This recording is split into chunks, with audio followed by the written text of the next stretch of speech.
கோவை வ.உ.சி. உயிரியல் பூங்காவுக்கான அங்கீகாரம் ரத்து.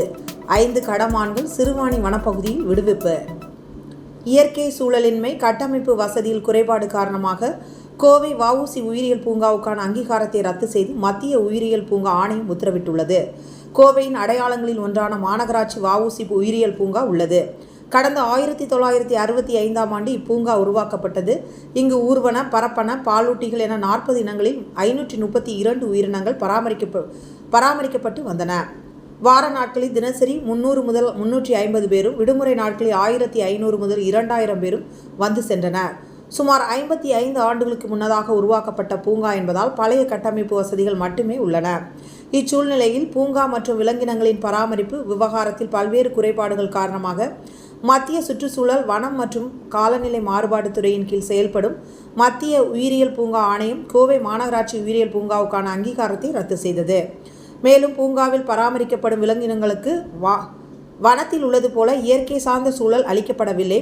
உயிரியல் பூங்காவுக்கு தேவையான கட்டமைப்பு வசதிகளை கொண்டிருப்பதில் குறைபாடுகள் உள்ளன என பல்வேறு காரணங்களை சுட்டிக்காட்டி ஆணையம் குறிப்பிட்ட சூழலில் உயிரியல் பூங்காவின் செயல்பாட்டை தொடர்வது மோசமான பாதிப்புகளை உருவாக்கும் எனவும் தெரிவித்திருந்தது. கடந்த சில நாட்களுக்கு முன்பு அங்கிருந்த பாம்புகள் மேற்கு தொடர்ச்சி மலைப்பகுதியில் விடுவிக்கப்பட்டன. தொடர்ந்து அங்கிருந்த மான்களே அடர்ந்த வனப்பகுதியில் விட முடிவு செய்யப்பட்டது. முன்னதாக மான்களுக்கு மருத்துவ பரிசோதனை மேற்கொள்ளப்பட்டு அவற்றுக்கு காசநோய் தொற்று இல்லை என அறிக்கை பெறப்பட்டது.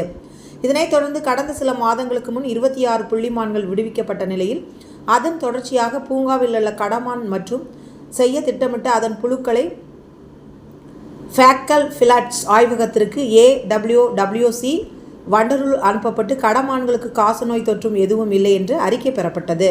பின்பு மார்ச் 2024ஆம் மாதம் முதல் மான்களுக்கு வழங்கப்பட்டு வரும் தீவனங்கள் நிறுத்தப்பட்டு கூடுதலான பச்சை தீவனங்கள் மற்றும் சிறுவாணி மலை அடிவார பகுதிகளில் மான்கள் உண்ணும் தாவர வகைகளை மான்களுக்கு அளிக்கப்பட்டு வந்தது.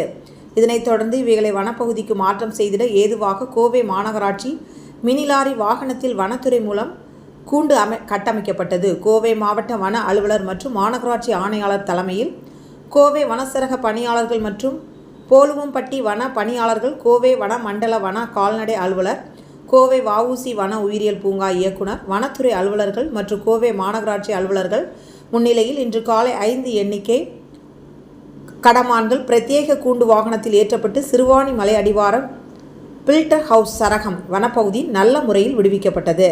விடுவிக்கப்பட்ட கடமான்கள் தீவன உட்கொள்ளுதல், நீர் அருந்துதல் மற்றும் அதன் ஆரோக்கியத்தினை தொடர்ந்து கண்காணிக்க குழு அமைக்கப்பட்டு கண்காணிக்கப்பட்டு வருவதாக வனத்துறை தெரிவித்துள்ளது.